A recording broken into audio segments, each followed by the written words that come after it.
For the past decade, the pitch was simple. A car and a smartphone provided the means to earn a flexible income and maintain total autonomy over your schedule. But look behind the app today, and the physical reality is a silent exodus. Up to 40% of rideshare and taxi fleet vehicles are sitting idle in massive urban graveyards as drivers walk away from the profession entirely. It is tempting to look at a crowded street and assume this is the result of a temporary economic dip or a market saturated with too many drivers. The financial records suggest something more permanent. When every kilometer driven costs more in depreciation and debt than the platform pays out, the resulting bankruptcy is a feature of the system, not a market fluctuation. To understand why millions are abandoning the wheel, we have to look past the user-friendly interface on your phone and expose the predatory architecture running quietly in the background. In the traditional transport model, a centralized corporation took on the heavy lifting. The company bought the vehicles, paid for the maintenance, and absorbed the financial hit on the days when nobody needed a ride. The sharing economy changed this industry without inventing a single new transport technology. They achieved it entirely through a radical accounting shift.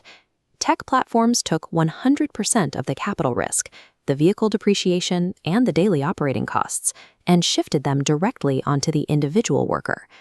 Gig work operates as a highly efficient mechanism for privatizing corporate profits, whilst forcing the worker to carry every cent of the financial risk.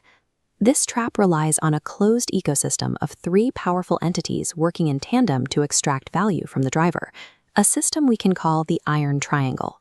First is the car manufacturer. They need to move units, so they offload massive EV inventory onto drivers, securing immediate, upfront capital for the factory. Next is the bank. They lock the driver in with 0% down loans that often feature floating interest rates. These rates spike aggressively by year 2, trapping the driver in escalating monthly payments. Finally, we have the tech platform. They hold 0 physical assets and pay 0 benefits, yet they extract an inescapable 30% toll on every single transaction the driver makes. Underneath all of this is vehicle depreciation.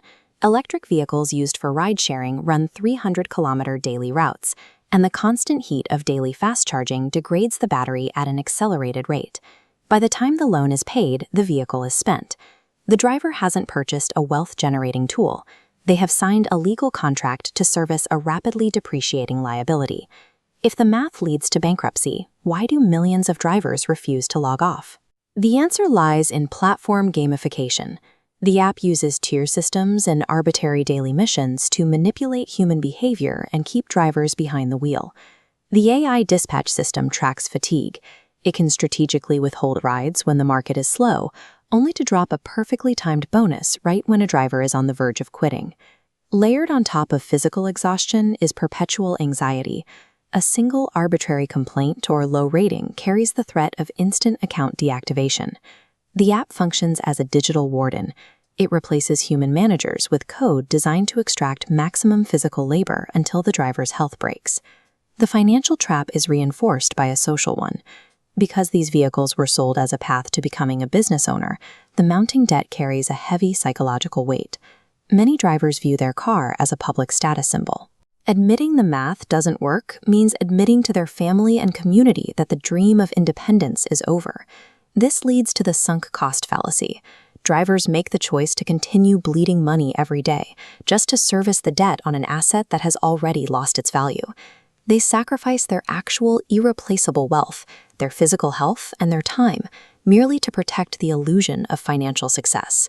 For years, venture capital firms burned billions to keep passenger fares low and driver bonuses high, masking the true cost of the ride. Now that those subsidies are gone and the driver is left holding the debt, the era of the cheap ride is over. The current mass exodus of drivers exposes a brutal market correction. The system is finally screening out a model that was never sustainable.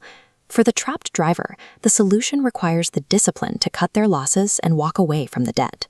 True financial literacy involves the intelligence to sell the depreciating asset, delete the app, and reclaim your life.